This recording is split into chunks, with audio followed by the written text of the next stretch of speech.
এই ঘটনাটা হয়তো আগেও শুনতে পারো, কিন্তু আর একবার শুনে নাও, যেহেতু একজনের মুখ থেকে শোনা আর আমি নিজে যেহেতু ওখানে ছিলাম, তো সেহেতু একটু শুনে দেখো কেমন লাগে। তো আমি আর একটা ঘটনা বলবো, যে ঘটনাটা মানে একটা অদ্ভুত ঘটনা ওটা। মানে আমি তোমার তখন আইপিএস, মানে আইপিএস আবার আইপিএস অফিসার ভেবে বসো না, আইপিএস হচ্ছে Indian paranormal of society, society of ইন্ডিয়ার কথা বলছি। তো আইপিএস এর ইয়েতে তখন আমরা হয়তো মোটামুটি 1-1.5 বছর হয়ে গেছে যুক্ত হয়েছি। তো আমাদের ওখানে ওম বলে একটা ছেলে কাজ করে, এখনো কাজ করে না, ও অন্য কোথাও মানে ওর নিজস্ব ইউটিউব চ্যানেল আছে এবং ও অন্য চ্যানেল মানে ও অন্যভাবে ইনভেস্টিগেট করে। তো ওই ওমের সাথে ও প্রথমে ইনভেস্টিগেট করে আসে, কারণ ওর বন্ধুর বাড়ি যেখানে রয়েছে যে গ্রামটিতে সেটা হরিয়ানারই একটা জায়গায়। তো ওই হরিয়ানায় তোমার পাতৌদি থেকেই বেশ কিছুটা ভেতরে ওই জায়গাটা। তো ওই জায়গাটার একটা হচ্ছে চৌরাস্তা আছে, বলা হয় ওই চৌরাস্তাতে যে প্রত্যেক দিন রাত্রির বেলা তোমার ওই চৌরাস্তাটা পুরো রক্তে ভরে যায়, এবং ঠিক রাত 2টোর সময় জিনিসটা হয়। রাত 2টো থেকে মোটামুটি ভোরবেলা অব্দি রাস্তাটা পুরো রক্তে থই থই করে, এবং ওই রাস্তার ওপর দিয়ে যারা গেছে তারা দেখতে পেয়েছে যে একটা লোক তার ছোট 2টো বাচ্চাকে নিজের হাতে মানে গলা কাটতে দেখেছে, ঠিক আছে, নিজের হাতে এক কোপে গলা কেটে দিতে দেখেছে, এবং সেই 2টো হচ্ছে মেয়ের প্রাণ, নিজের মেয়ের প্রাণ। এবার আমরা তো এরকম শুনে, যেহেতু আমার বাড়ির কাছে এই জায়গাটা পাতৌদি, খুব একটা দূরে নয়, তো যখন শুনলাম তখন ওরে বাবা, আমার বাবা আবার জয়েন হচ্ছে আর বেরিয়ে যাচ্ছে।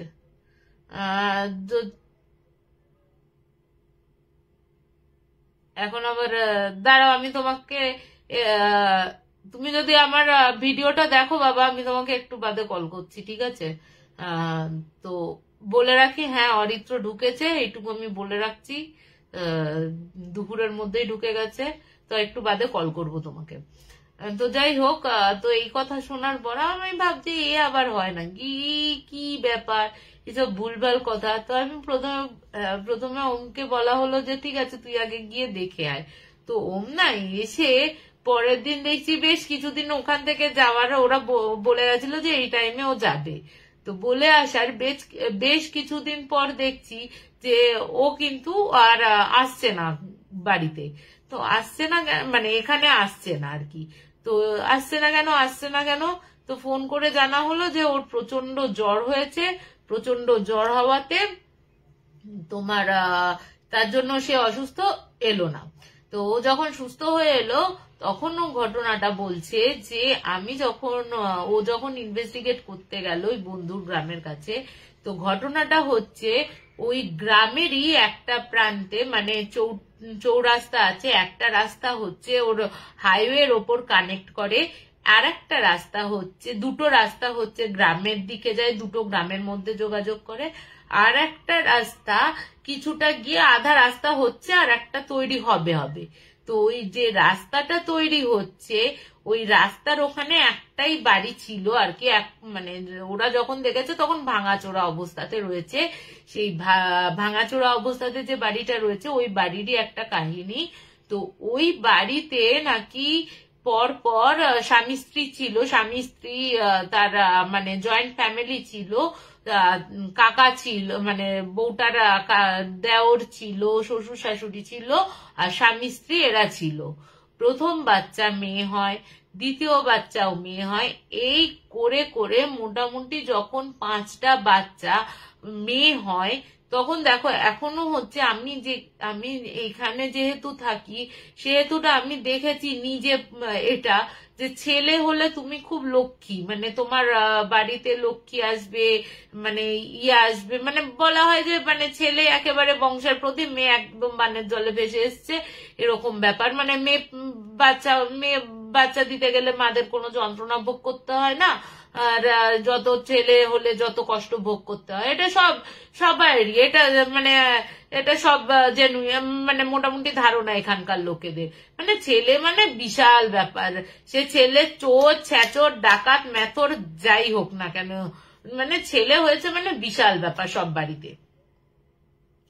তো ও যেহেতু পরপর এতগুলো মেয়ে রয়েছে, তো তখন উনি কি করেন যে ওদেরই গ্রামে একটা মানে কাপালিক টাইপের লোক আসে, ওই কাপালিক লোকটার কাছে যায় এবং কাপালিককে গিয়ে উনি তখন সমস্ত কথা বলেন যে আমার একটা পুত্র নেই, তাহলে বংশটা কি করে রক্ষা হবে, এদিকে আমার যে ছোট ভাই আছে সেও ছোট, সে কবে বিয়ে করবে তার কোনো ঠিক ঠিকানা নেই, এতগুলো মেয়ে, তাহলে আমি কি করব। তখন ও বলল যে মেজো এবং মেজোর একদম যে ছোট সে হচ্ছে তোমার 3 বছরের, আর যে হচ্ছে মেজো সে হচ্ছে তোমার 15-16 বছরের, ঠিক আছে না 15 বছরের। তো এই দুটো মেয়েকে তুমি মাঝ রাত্রির বেলা নিয়ে আসবে আমার কাছে, এনে ওদের আমি কিছু ক্রিয়া করে দেব এবং তোমাকে বুকে পাথর রেখে, এবং সত্যি কথা বলতে এতগুলো মেয়ে হয়ে যাওয়ার পর না লোকটার বাড়িতে ওর বউ বলো আর 4-5টা মেয়েই বলো তোমার খুবই কিন্তু মানে অসহায়ের মতন থাকতো, মানে ওদের হ্যাটা করতো আর কি, যাই হোক না কেন এতগুলো মেয়ে এরকম, মানে কেউ পাত্তা দিত না বউকে। তো যার জন্য ওই মেয়েদের কিছু হয়ে গেলে যে বাড়ির লোকেদের কোনো দুঃখ হবে তা কিন্তু কোনো ব্যাপার ছিল না, ঠিক আছে। তো কি হলো ঘটনা, তো তখন কি করলো, ওই মাঝ রাত্রির বেলা একদিন ওই তোমার ওই কাপালিকের কাছে মাঝ রাত্রিবেলা মেজো মেয়ে এবং ছোট মেয়েকে নিয়ে যায়, গিয়ে ওদের ওখানে একটা পুকুর রয়েছে, পুকুরে গিয়ে মানে ডোবা টাইপের আর কি, ওখানে গিয়ে স্নান করানো হয়, শুদ্ধ বস্ত্র পরানো হয়, লাল কপালে টিকা দেওয়া হয় এবং ওই দুটো মেয়েকে চোখ বাঁধা অবস্থাতে ওই 4 মাথার মোড়ে নিয়ে আসা হয় এবং 4 মাথার মোড়ে এনে এক কোপে ওদের কিন্তু বলি দেওয়া হয়, ঠিক আছে। এই হচ্ছে ঘটনা। এবং বলি দেওয়ার পর ওই রাস্তাটা তো রক্তটা তো ভেসে যায় এবং ওই রক্তটা নাকি প্রায় দিনই যখন এরকম ঘটনা ঘটে গেছে, লোকজন জানাজানি হয়ে গেছে, ওকে যখন মারধর করছে, বাড়ি জ্বালিয়ে দেওয়া হয়েছে এবং আদার যেগুলো মেয়েরা রয়েছে বউকে রয়েছে আলাদাভাবে নিয়ে গেছে, কিন্তু ওদের বেধড়ক মারধর করে ওদেরও কিন্তু ওই বাড়ি কিন্তু জ্বালিয়ে দেওয়া হয়। এবং ওরা মানে ওম যখন যায় তখন কিন্তু গিয়ে দেখে যে ওরকম সত্যি মানে ভেঙে তো পড়েই গেছে, কিন্তু জ্বলা জ্বলা অংশ রয়েছে ওই জায়গাটা, মানে বাড়িটা পুরো জ্বলা জ্বলা অংশ, মানে জ্বালিয়ে দিয়ে ওদের মানে কাপালিককেও মেরে ফেলা হয়, পিটিয়ে মেরে ফেলে গ্রামবাসীরা এবং ওদের ওই বাড়ি পুরো জ্বালিয়ে দিয়ে, এবং মা শ্বশুর শাশুড়ি বর এবং দেওর এই 4 জনকে ওরা কিন্তু ওই ইয়ের মধ্যে ওই জ্বলন্ত ঘরের মধ্যে ঢুকিয়ে পুড়িয়ে মেরে দেয়। তারপর থেকে বলে ওই জায়গাটা, এবং পরবর্তী ক্ষেত্রে ওর মানে ওর যে বাপের বাড়ি আছে, মেয়ের বাপের বাড়ি আছে, মেয়ের বাপের বাড়ির সাথে যোগাযোগ করা হয় এবং মেয়েকে ওখানে নিয়ে যাওয়া হয়, মানে বাপের বাড়ির লোক নিয়ে চলে যায় ওখানে। তারপর থেকে ওখানে প্রতি রাত্রির বেলা ওই মানে 4 জনকে কাপালিককে পুরো মানে বোঝা যায় না যে কোনো মানে কাপালিক বোঝা যাচ্ছে, কিন্তু মানুষের যে অবয়ব সেগুলো বোঝা যায় যে ওর কালো কাপড় পরে রয়েছে, ওর জন্য সে কাপালিক, যেটা আমাকে বলছে আর কি, যে ওইটা কাপালিক, এবং তার পাশে ওর বাবা এবং ছোট 2টো বাচ্চা রয়েছে, এবং চোখের সামনে এক কোপে কিন্তু গলাটা নাবিয়ে দেয়া হয়। এবং ওই যে ফিনকি দিয়ে রক্ত ওইগুলো না, ওই মানে ফিনকি দিয়ে যে রক্ত পড়া এবং ওই রিক্রিয়েশনটা, মানে যারাই যায় এমনকি বলে যে রাত্রির 11টার পর ওই রাস্তা দিয়ে কেউ যায় না, একদম পুরো সুনসান হয়ে যায় ওই জায়গাটা। ওম বলছে যে আমরা শুধু দুটো প্রাণী ওইখানে বসে রয়েছি কিছুটা দূরে, চৌমাথা থেকে কিছুটা দূরে, এবং চোখের সামনে আমরা দেখছি ওরা বেরিয়ে আসলো, বেরিয়ে চারজনের চোখটা বাঁধা, তারপরে বলছে যে হেঁটে হেঁটে আসছে তা না, মনে হচ্ছে পুরো ভেসে আসছে। হ্যাঁ, এরকম ভাবে এগিয়ে আসলো, চার মাথার মোড়ে ওদের দাঁড় করালো, দাঁড় করিয়ে কোপটা মারলো, মানে পুরো রিক্রিয়েট করে ওই জায়গাটায়, মানে প্রত্যেক দিন। এবং বলে যে চোখের সামনে ওই কিছু ঘন্টা থাকার পর ওই রক্তগুলো কিন্তু আস্তে আস্তে পুরো মিলিয়ে যায়, যে কোথায় মিলিয়ে গেল বা কোথায় চুষে নিল, চুষে নেওয়ার তো কোনো জায়গা নেই, পিচের রাস্তা কোথায় চুষে নেবে, তাহলে রেগুলার কে, তাহলে রক্তগুলো কোথায় যাচ্ছে, রেগুলার কোথাও তো জমা হচ্ছে, সেটারও কোথাও জমা হওয়ার কোনো প্রমাণ নেই যে এখানে রক্তগুলো জমা হচ্ছে বা কিছু হচ্ছে। জাস্ট বলছে যখন হয় ওরকম ফিনকি দিয়ে রক্ত চারিদিক রক্তে ভেসে যাচ্ছে, এরকম হতে হতে যখন একটু মানে সময়টা কেটে যায়, আরো 2-3 ঘন্টা কেটে যায়, 2টোর পর 3টে 4টে হয়ে যায় মোটামুটি, 4টের পর থেকে না ওই রাস্তাটা আস্তে আস্তে মনে হয় যেমন ওই তোমরা দেখেছো ওই বালির মধ্যে, তপ্ত বালির মধ্যে জল পড়লে যেমন শুষে নেয়, ওরকম ভাবে শুষে যায়। তো একটা কি অদ্ভুত ঘটনা বলো। ও আমাকে বলেছিল, তো বলেছিল যে চ তোকে নিয়ে যাব একবার, তো আমার আর এরকম যাওয়া হয়নি, যদিও যে মানে বড়ই অদ্ভুত লেগেছিল এটা আমার কাছে, যে ইচ্ছা ছিল একবার যাব।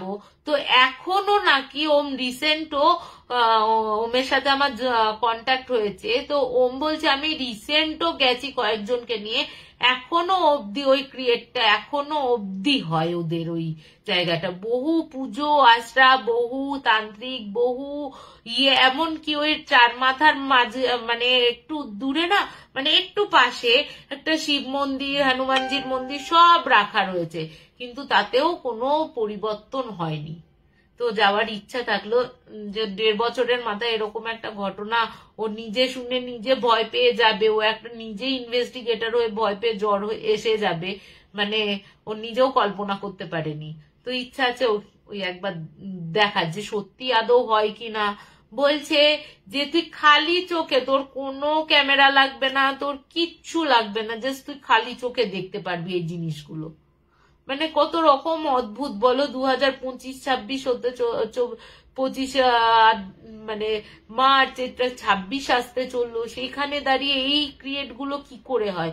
এই যে লোকে বলে হয় না, যা ভুলভাল ঘটনা, না বানানো, যারা দেখছে তারা বলছে বানানো, অনেক সময় বলে যে দূর এগুলো আবার হয় নাকি, কিন্তু দেখো যারা নিজের চোখে দেখে বা নিজের চোখে যতক্ষণ না পর্যন্ত না ঘটছে ততক্ষণ কিন্তু পর্যন্ত আমরা কিন্তু সেই জিনিসটাকে বিশ্বাস করতে পারি না।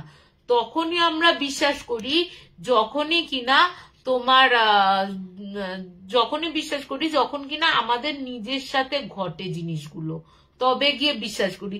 তার আগে আমার আমার বাবাই দেখছে, বাবাই ভাবছে এ কি মেয়ে ভুলভাল বকছে, এ আবার হয় নাকি, এ গ্যাজাকুড়ি গল্প বলছে, 100% ভাবছে, ঠিক আছে 100% ভাবছে। তো যারা দেখেছে, যে মানুষগুলো দেখেছে বা এত গ্রামবাসীরা দেখেছে, এত লোক দেখেছে, তারা কি সবাই মিথ্যে কথা বলে? সবাই কিন্তু মিথ্যে কথা বলে না। নিজের চোখে না দেখলেও মানে নিজের চোখে না দেখলেও মানে মোটামুটি ভরসা করতে মনে হয় যে মানুষগুলো সত্যি এতটাও গ্যাজাকুড়ি গল্প বলে, মানে মানে কি বলবো আর, গ্যাজাকুড়ি গল্প বলে না আর কি, সত্যি হয়, এখনো অব্দি হয়ে চলেছে ওই জায়গাটায়।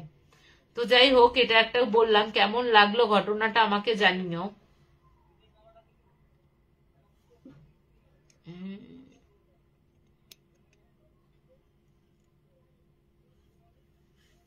কেমন লাগলো জানিও।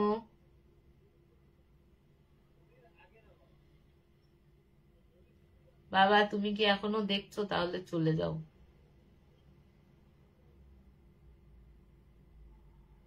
তুমি পরে শুনে নিও। তুমি যদি দেখে থাকো তাহলে তুমি পরে শুনে নিও প্লিজ, নাহলে ঘটনাটা বলতে প্রবলেম আছে আমার। আচ্ছা কেউ কি একটু আমাকে আমি বুঝতেও পারছি না, এখানে তো দীপঙ্কর ভট্টাচার্য ইজ ওয়াচিং দেখিয়ে যাচ্ছে, একটু কেউ বলো দেখি কেউ আছে কিনা, এই দীপঙ্কর ভট্টাচার্য আছে কিনা একটু বলবে, না হলে বলা যাবে না। এখানে তো ওয়াচিং দেখাচ্ছে, আমার এখানে 2 জন ইয়ে দেখাচ্ছে, বুঝতে পারছি না। বা প্লিজ যদি দেখে থাকো একটুখানি বেরিয়ে যাও প্লিজ।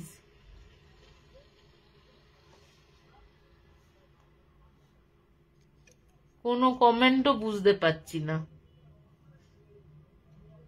মামা একটু বাবার ফোনটা দে তো। না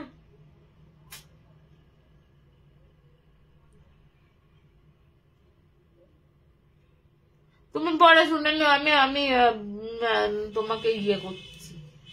একটু কেউ দীপঙ্কর ভট্টাচার্য আছে কিনা একটু বলো না, না থাকলে ইয়ে করে দাও। যাই হোক বলি, হ্যাঁ দিয়ে আমি আমার এখান থেকে দেখানো সরিয়ে দিয়েছি বাবাকে।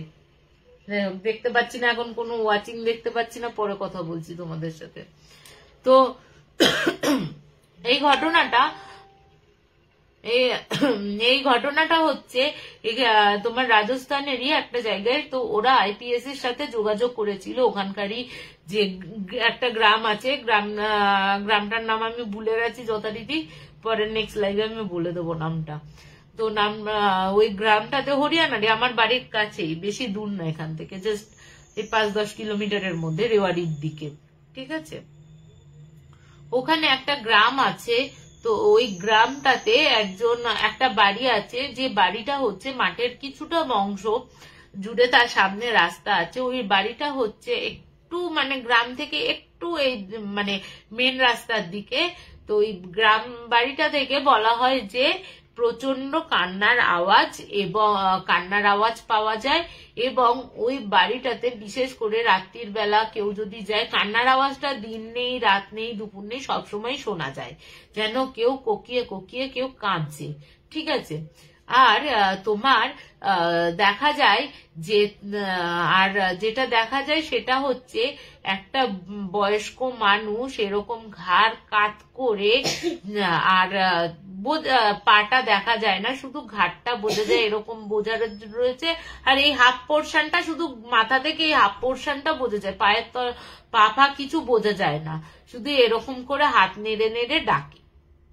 ঠিক আছে, এটা নাকি যারাই রাত্রির বেলা গেছে তারাই কিন্তু এই জিনিসটা দেখতে পেয়েছে, ওই মানে বয়স্ক লোকটিকে দেখতে পেয়েছে, এবং বাড়ির ভেতর থেকে আশেপাশে গুঙিয়ে গুঙিয়ে কান্নার আওয়াজও পেয়েছে, এবং এটা নাকি সবসময় পাওয়া যায়।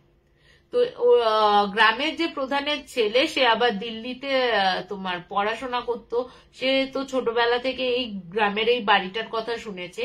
তো শোনার পর তখন ও ওই আইপিএস এর সাথে যোগাযোগ করে। আইপিএস বহুদিন এই ঘটনাটাকে মানে ফেলে রেখেছিল, পরে উনি নিজে কল করে নিজের ইয়েতে আমাদের নিয়ে যায়। ওখানে নিয়ে গিয়ে দেখা যায় যে ওই বাড়িটাতে প্রথমে আমরা যাই, গিয়ে প্রথমে আমরা কি করি, দিনের বেলাতে ছানবিন করি, মানে দেখে আসি। যদি কোনো বিপদ হয় রাতের বেলা, তো হুট করে একটা অজানা জায়গায় ঢোকা মানে যদি কোনো বিপদ হয় সেই জায়গা থেকে বেরোবো কি করে, সেই জায়গাগুলো আর কি দেখে আসি, নিজের বিপদটা যাতে উদ্ধার হয়ে যায় বিপদে পড়লে, সেই জায়গাটুকু দেখে আসা হয়। এবার দেখে এসছি, দেখে আসার পর তোমার ওই গ্রামের যে প্রধান আছে তাকে জিজ্ঞেস করা হলো ঘটনাটা কি বাড়ি থেকে, এবং ওই বাড়িটায় গিয়ে আমরা কিন্তু রীতিমতো কান্নার আওয়াজ পেয়েছি। বাইরে থেকেই তুমি যখন যাচ্ছ, ওই বাড়িটার সামনের রাস্তাটা দিয়ে যখন যাচ্ছ, কিছুটা দূর থেকে মানে কান্নাটা তুমি পেয়ে যাবে। হ্যাঁ, মানে স্পষ্ট তুমি কান্নার আওয়াজ, মানে কোনো তোমার যন্ত্রপাতি কিচ্ছু লাগবে না, পুরো একটা গুঙিয়ে গুঙিয়ে কান্নার আওয়াজ তুমি পাবে। এবার যথারীতি আমরা জিজ্ঞেস করি বাড়িটার কি ঘটনা। বাড়িটার ঘটনাটা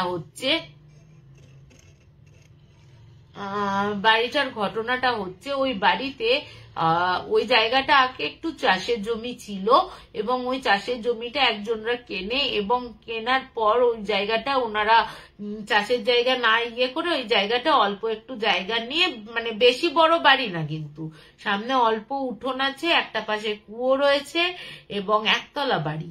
ঠিক আছে, আর একটা পাশে তোমার বাথরুম রয়েছে। তো ওরকম একটা জায়গায় একটা লোক বাড়ি করে, এবং গ্রামে বাড়ি করছে, বাইরের লোক কিনা। তো গ্রামের প্রধান না ওনার সাথে দেখা করতে আসে। তখন বলে যে এই অ্যাকচুয়ালি এই জমিটা হচ্ছে তাদের নাকি কোনো এক আত্মীয়র, তা সে বাইরে চলে গেছে বলে তাকে বলেছে এখানে বসবাস করতে, মানে বাড়ি করে। এবং তার ছেলে আগে নাকি যোধপুরে থাকতো, যোধপুরে চাকরি বাকরি করতো, ওখানকারই ওরা বাসিন্দা। যা এখানে ওরা কাছাকাছি হওয়াতেও এখানে তোমার বাওয়ালে, আমাদের এখানে বাওয়াল বলে একটা জায়গা আছে, তো এই জায়গাতে চাকরি হওয়াতে তো ওরা নাকি এই জায়গায় বাড়ি করে তোমার চলে আসে এখানে।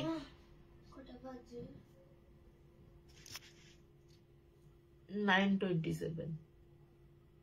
চলে যা বাবার কাছে, চলে যা শুতে,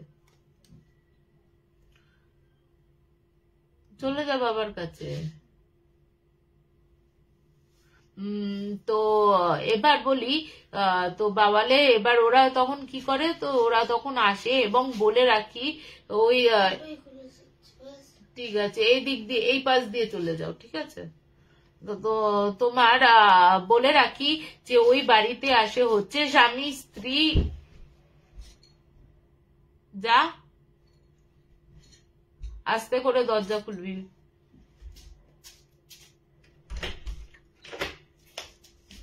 এই আসছে,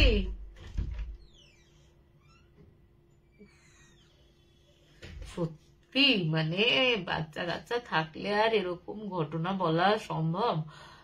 যাই হোক, বলি এবার তোমার ওই বাড়িটার ঘটনাটা হচ্ছে ওই বাড়িতে তখন 4 জন আসে এবং নতুন বউ, তার হাজবেন্ড এবং শ্বশুর শাশুড়ি। যখন ওরা বাড়িটা তৈরি করে এবং গ্রামের মোটামুটি সবাইকে, ভালো বড় লোক কিন্তু তারা যে গরিব তা কিন্তু নয়, ভালো পয়সা আলা, তারা গ্রামের প্রত্যেককে ওই খাওয়া, মানে গৃহপ্রবেশে খাওয়ানো এবং কোনো পুজো আশ্রাতে গ্রামের লোকদের বলে এরকম করতো। বউটিও খুব ভদ্র ছিল।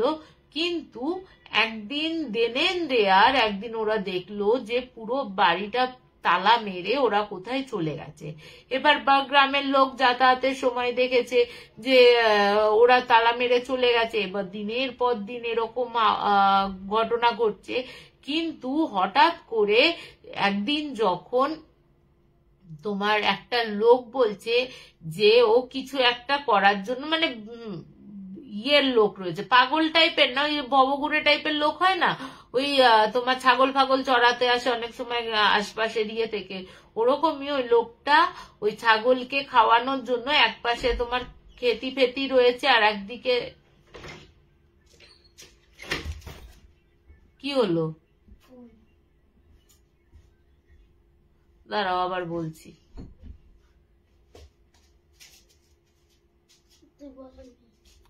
তো যাই হোক, তো খেতি ফেতি করার জন্য তোমার ওই সরি ওই যারা ওই ছাগল ভেড়া এসব চড়ায় তারা একটু বিশ্রামের জন্য ওই বাড়িটাই যায়। তো ওই বাড়িটাই গিয়ে ওই লোকটা নাকি হঠাৎ করে চিৎকার করতে করতে গ্রামের দিকে ছুটতে ছুটতে আস্তে আস্তে কি ও অজ্ঞান হয়ে যায়। এবং ওকে যখন জ্ঞান ফেরানো হয়, কি জিজ্ঞেস করা হয়, ও কিন্তু কিছুই বলতে পারে না। ঠিক আছে, ও কিছুই বলতে পারে না। ও বলে না আমি কিছু বলতে পারছি না, ওখানে কিছু একটা আছে, ওখানে কিছু একটা আছে। এবং সেই পর থেকে কিন্তু ওই কান্নার আওয়াজটা, এতদিন কিন্তু কোনো কেউ কান্নার আওয়াজ ফাওয়াজ কিছু পায়নি। এরপর থেকে ওই মেষপালকের ওই অজ্ঞান হয়ে যাওয়ার পর থেকে কিন্তু রেগুলার কান্নার আওয়াজ পেতে শুরু করে। এবার দেখো, একটা লোক বাড়িতে তালা বন্ধ করে চলে গেছে এবং গ্রামবাসীরা তো ওরকম তালা ভেঙে ভেতরে ঢুকে দেখতে পারে না যে কি আছে না আছে। এবং বেশ কয়েক মাস হয়ে যায়, ওরা কিন্তু ওই শুধু কান্নার আওয়াজই পায়, আর কিছুই কিন্তু পায় না। এবার যেহেতু কোনো বিপদ হচ্ছে না, কিছু হচ্ছে না, সেহেতু তোমার যখন দেখবে যে গ্রামের কোনো বিপদ হচ্ছে না, ততক্ষণ কিন্তু ও কোনো পাত্তা দেয় না। দেখবে মানুষের যখন বিপদ না আসে তখন কিন্তু মানুষ ততক্ষণ অব্দি কিছু জিনিসকে অত পাত্তা দেয় না। হ্যাঁ ঠিক আছে, দেখে নেবো বা হচ্ছে হবে, ঠিক আছে। কিন্তু যখন গ্রামের ওপর বিপদটা আসে তখন বোঝা যায়। এবার একদিন আঁধি হয়, প্রচন্ড একসময় আঁধি হয় এবং গ্রামেরই একজন মানে ভাগ চাষি বা ওই জমিতে কি বলে আমি ওটাকে আমি জানি না, ভাগ চাষি বলে কিনা আমি জানি না, যে অন্যের জমিতে মানে চাষ করাকে কি বলে আমি জানি না, অন্যের জমিতে ক্ষেত খামার করে এরকম একটা ফ্যামিলি ছিল। ওই ফ্যামিলিটার না ওই আঁধিতে বাড়িটা পুরো ধসে যায়, মাটির বাড়ি ছিল, অ্যাকচুয়ালি খুব গরিবই ছিল তারা। ওই মাটির বাড়িটা ধসে যায় এবং কোথায় থাকবে এক রাতের মধ্যে, ইয়ে করবে কোথায় কি করবে। তখন ওই পঞ্চায়েতের যে প্রধান রয়েছে সেই প্রধান বলে তোমরা একটা কাজ করো, ওই বাড়িটাই তোমরা থাকো এবং এবং ওরা যদি চলে আসে ঠিক আছে, আমরা তো ওরা যদি চলে আসে তোমরা যেরকম জিনিসপত্র আছে সেরকমই জিনিসে থাকো, এক্সট্রা কিছু ইয়ে করো না, যতটা ব্যবহার না করা হয় ওরকম ভাবে ব্যবহার করো, ওরা যদি আসে তারপর আমরা কথা বলে নেবো।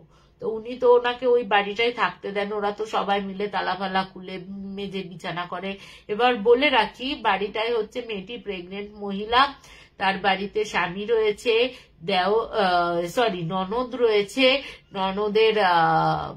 ননদের বিয়ে হয়ে গেছে এবং শ্বশুর শাশুড়ি এই 5 জন মানে 4 জন মিলে, এবং ও প্রেগনেন্ট সেই হিসেবে থাকে। এবার যখন থেকে শুনেছে, এবার বউটা বলছে যে দূর এখানে কিরকম লাগে, এরকম কান্নার আওয়াজ কানের সামনে সারাক্ষণ কেঁদেই চলেছে, কোনোভাবে পুজো আশ্রা দিয়েও কোনো কাজ হচ্ছে না, এখানে থাকার থেকে আমরা তো আলাদা কোনো ভাবে থাকতে পারি। তখন ও বলেছে যে আলাদা ভাবে তো থাকাই যায়, তো তার জন্য তো ওই বাড়িটা ঠিক করতে কিছু টাকা পয়সা জোগাড় করতে হবে, ওটা তো আমাদের জোগাড় করার একটু সুযোগ হবে, তারপরে তো ওই বাড়িটা তৈরি করব, তাই না? হট করে আজ বললাম যে বাড়িটা তৈরি করে থাকবো, সেটা তো আর দেখো অন্যের ক্ষেত্রে কাজ করে কতটুকু আর রোজগার করতে পারে, তাই না? সেইটুকু তিলে তিলে সঞ্চয় করে তবে ওই একটা মাটির বাড়ি তৈরি করেছিল, সেটাও আদিতে ভেঙে গেছে, এরপরে আবার জমবে, তারপরে তো গিয়ে সে বাড়িটা করবে।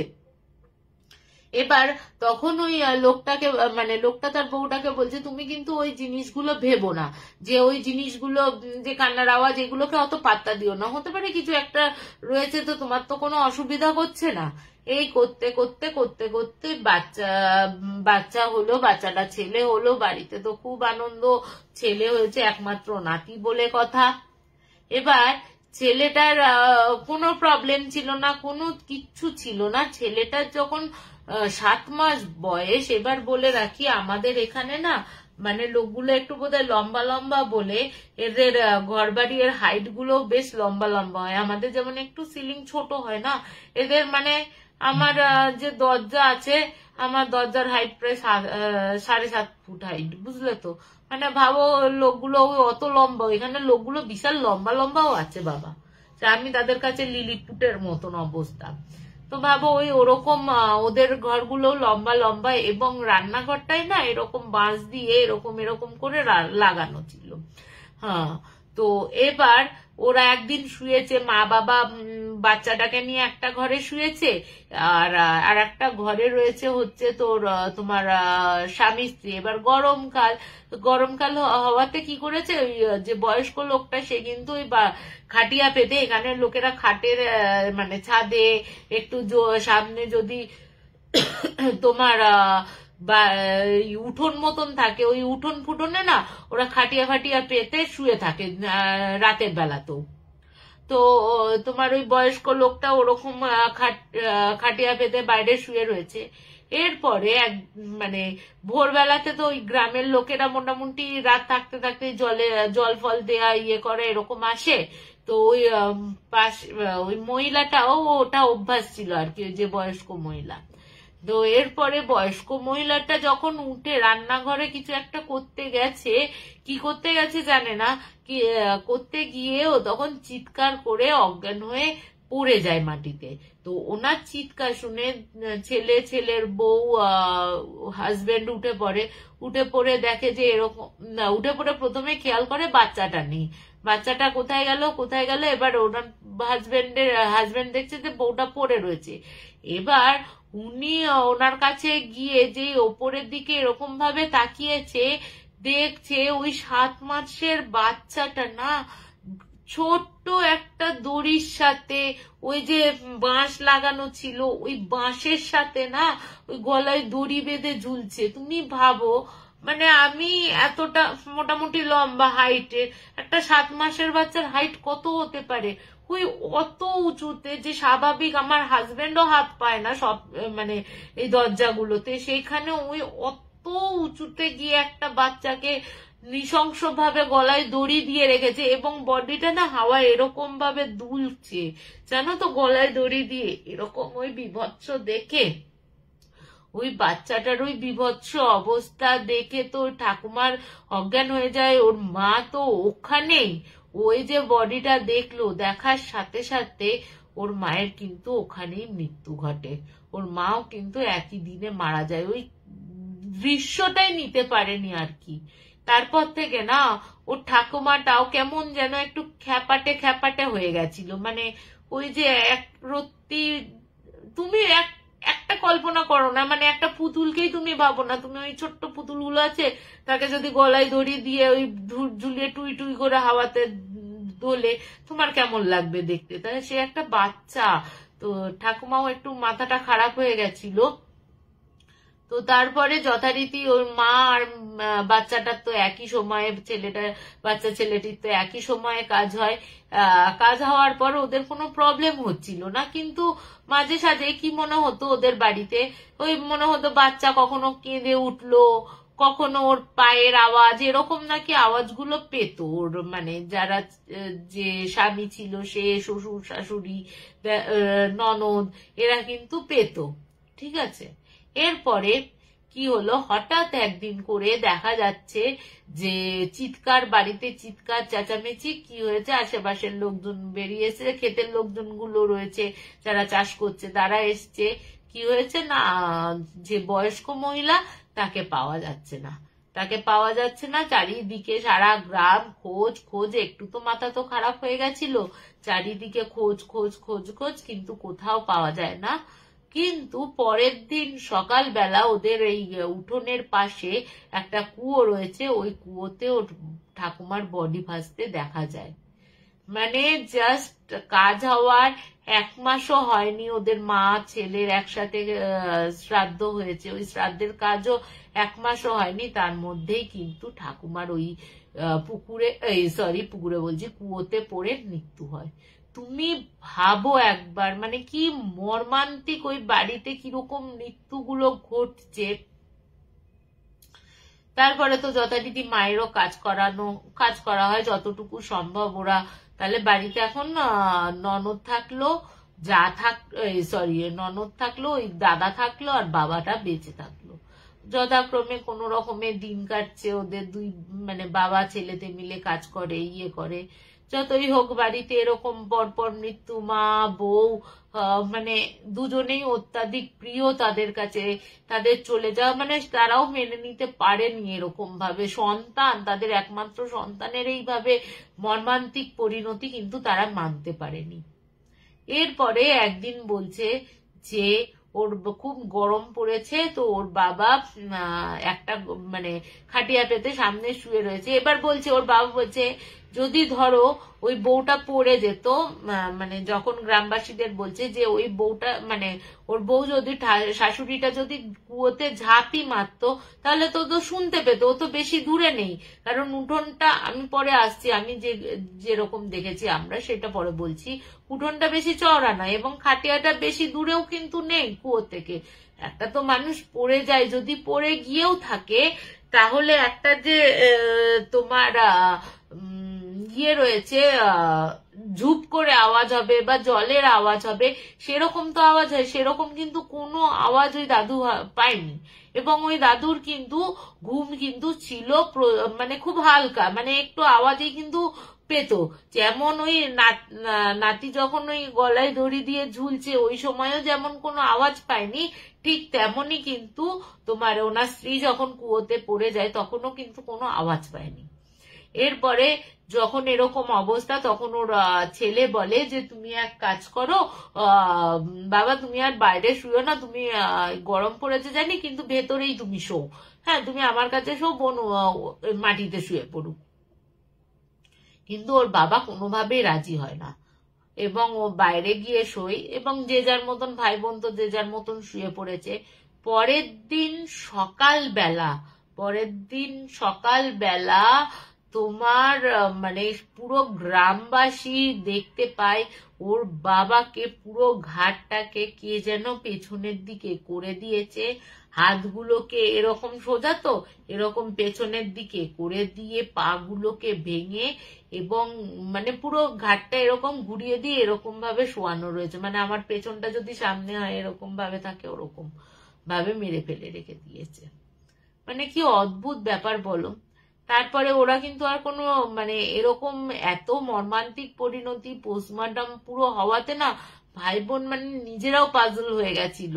ওরা কিন্তু ওই গ্রাম ছেড়ে ভাই বোন দুজনে কিন্তু পরবর্তী ক্ষেত্রে ওই গ্রাম ছেড়ে চলে যায়। যেহেতু ওই গ্রাম ছেড়ে রাতারাতি বেরিয়ে যায় বাবার কাজটি না করা সত্ত্বেও, ওই বাবাকে কিন্তু ওই কান্নার আওয়াজের সাথে সাথে ওই বাবাকে এরকম ঘাড় ঘোরানো অবস্থায় দেখা যায়। এবার আমরা তো গেলাম, আমরা যাওয়ার সাথে সাথে দেখো আমার প্রচন্ড মাথা ধরেছে, চোখটা পুরো লাল হয়ে রয়েছে, দেখো প্রচন্ড মাথা ধরেছে আজকে আমার। তো যাই হোক বলি এবার ঘটনাটা। এবার আমরা তো যাই, তো গিয়ে তোমার বাড়িটা দেখি। বাড়িটা হচ্ছে বলে রাখি বাড়িটা একতলা, এরকম একতলা বাড়ি, দুটো পাশাপাশি ঘর হচ্ছে, মানে দুটো পাশাপাশি ঘর, তার পাশে হচ্ছে রান্নাঘর, সামনে কিছুটা গিয়ে এরকম চৌকো চৌকো মতন উঠোন, উঠোনের একটা ধারে হচ্ছে ওই কুয়োটা রাখা, আর একটু কিছুটা দূরে হচ্ছে তোমার বাথরুম রয়েছে, এবং ওই যে মাঝখানটা শুকিয়ে যাওয়া তুলসী তলা রয়েছে ওই জায়গাটায়। তো এবার আমরা যাই রাতের বেলা, এবং বলছি মানে বিশ্বাস করবে না, ওই তো এক কান্নার আওয়াজ। একে তো ওই মহিলা মানে এখনো বিদ্যাটাকে তখন আমাদের দেখা হয়নি, ঠিক আছে, তখন আমরা চোখে দেখিনি ওরকম ভাবে ডাকছে। এবার আমরা ভেতরে গেছি, ঠিক আছে, আমরা ভেতরে গেছি, ভেতরে গিয়ে তো চারিদিকে খোঁজাখুঁজি চলছে। আমরা মোট 5 জন মিলে গেছিলাম, 2 জন মেয়ে 3 জন ছেলে মিলে, তার মধ্যে গৌরব তিওয়ারি তো অবশ্যই রয়েছে। তো আমরা যাই। এবার আমরা যখন যাচ্ছি প্রথম ঘরে ঢুকেছি, প্রথম ঘরে কি বলতো ধুলো, চারিদিকে ধুলো পড়ে রয়েছে, কিন্তু পার্টিকুলার প্রথম ঘরেরই একটা দেয়ালে মানে একটা বেশ বড় এরকম আমার পেছনে যে এরকম বড় লম্বা দেয়াল আছে, ওরকম লম্বা দেওয়ালটায় কিন্তু মনে হচ্ছে সদ্য কেউ রং করে রেখেছে, মনে হচ্ছে না যে কোনো পুরনো, যে আশপাশে কিন্তু ধুলো আসবাবপত্র ইত্যাদি পড়ে রয়েছে, ঠিক আছে, ধুলো ফুলো পড়ে রয়েছে, কিন্তু ওই দেওয়ালটিতে পার্টিকুলারই মনে হচ্ছে যেন কেউ পেন্ট করে দিয়ে গেছে, নতুন নতুনই পেন্ট রয়েছে।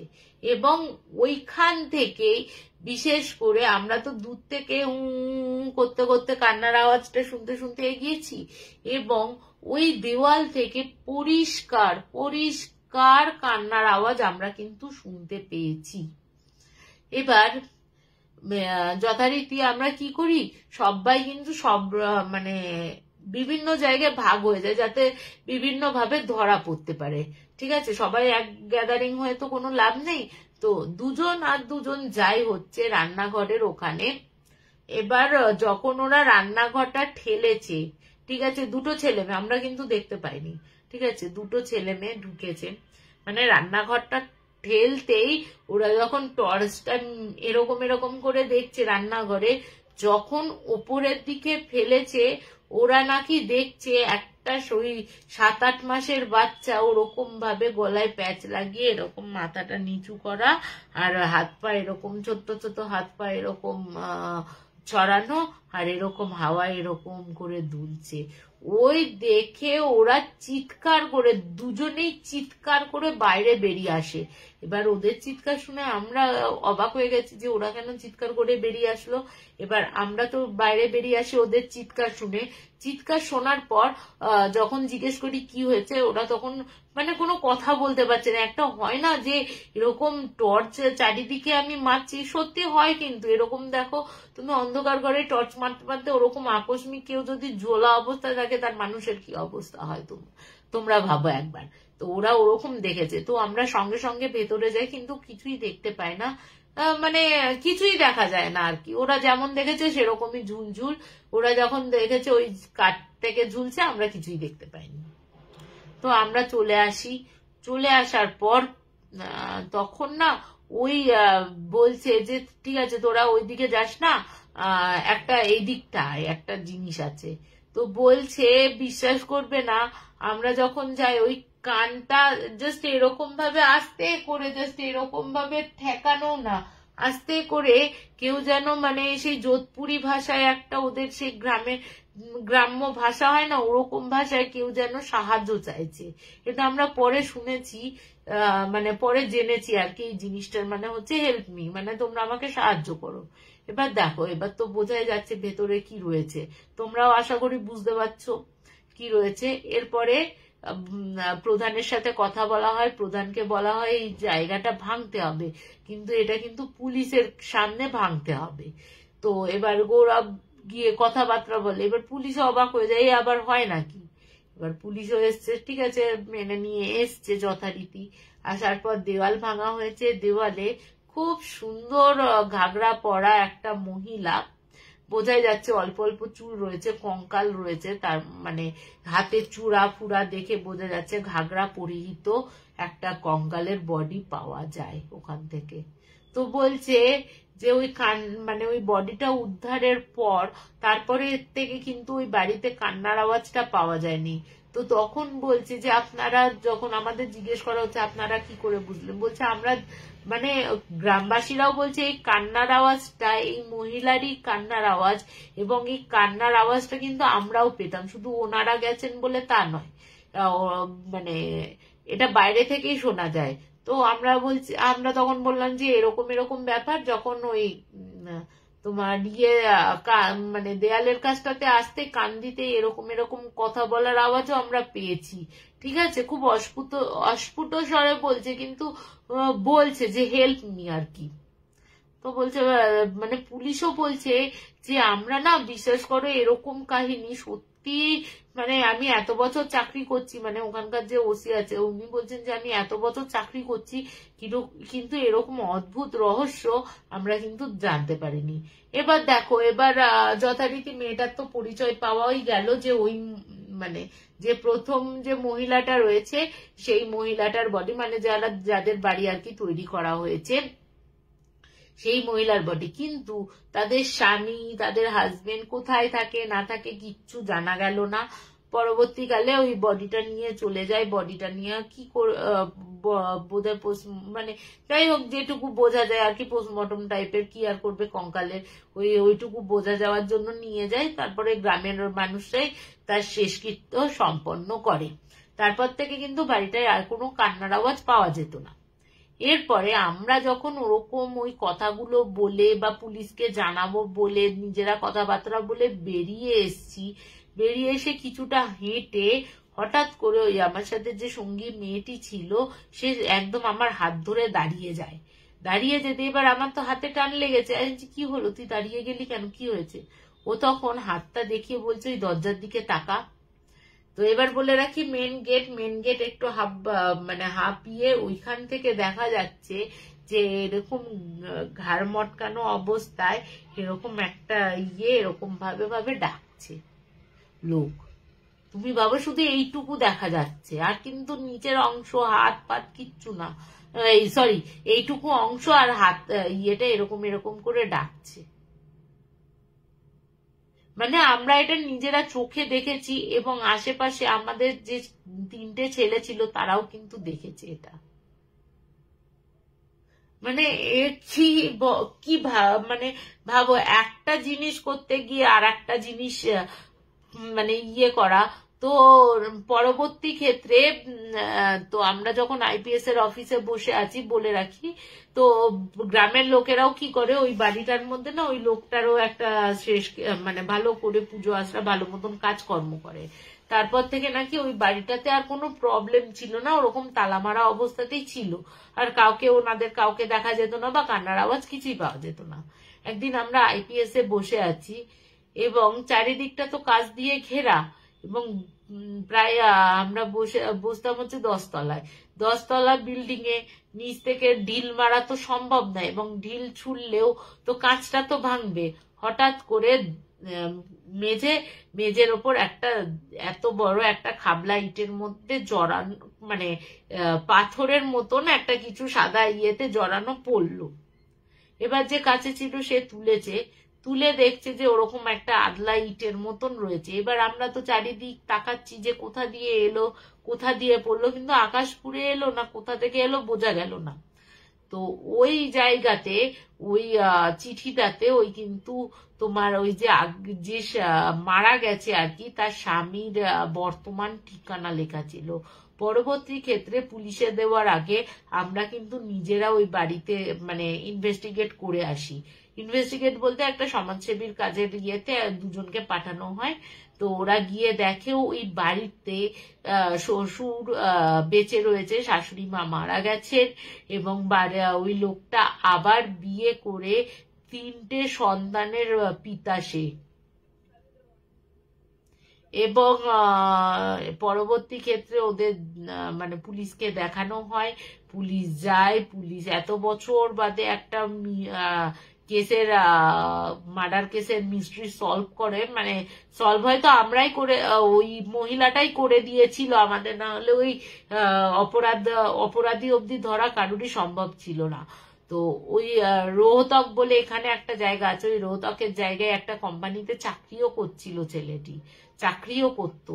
ঠিক আছে, প্রথমে বলেছিল বাওয়াল থেকে, মানে ওই জায়গাতে রাতারাতি মার্ডার করে দিয়ে ওই চাকরি ছেড়ে দিয়ে রোহতকের আর একটা কোম্পানিতে ও কিন্তু চাকরি করতো। এবার তুমি ভাবো যে এবার তো ধরে নিয়ে গেল শ্বশুর, এবার দ্বিতীয় বউটা তো আর কিছুই জানে না, ওরা তো কিচ্ছু বলেনি।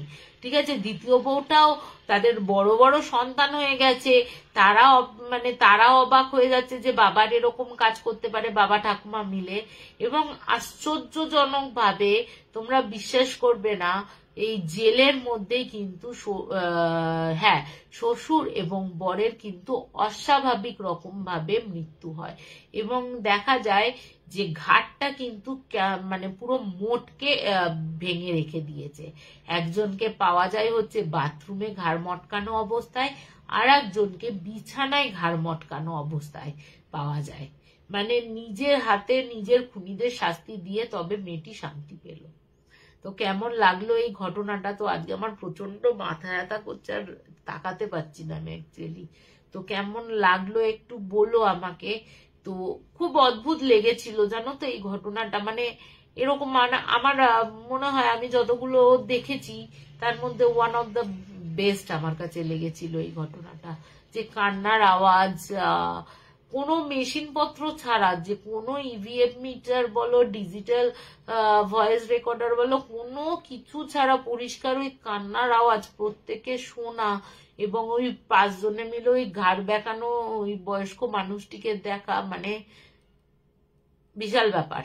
মানে এরকম যে পরিষ্কার দেখা যাচ্ছে আমরা দেখছি, ততদিনে তো মোটামুটি অনেকটা করে ফেলেছি বলে না হয়তো শক্ত হয়ে গেছে, কিন্তু অল্প দিনে যদি, মানে আমি যদি আইপিএস এ না ঢুকতাম, আইপিএস এ না ঢুকলে হয়তো আমি হয়তো ওই লোকটাকে দেখে ওখানেই আমিও ঘাড় কাত করে অজ্ঞান, মানে হার্ট ফেল হয়ে যেত আমার। তো যাই হোক, কেমন লাগলো জানিও। এরপরে এরপরে শনিবার আসবো।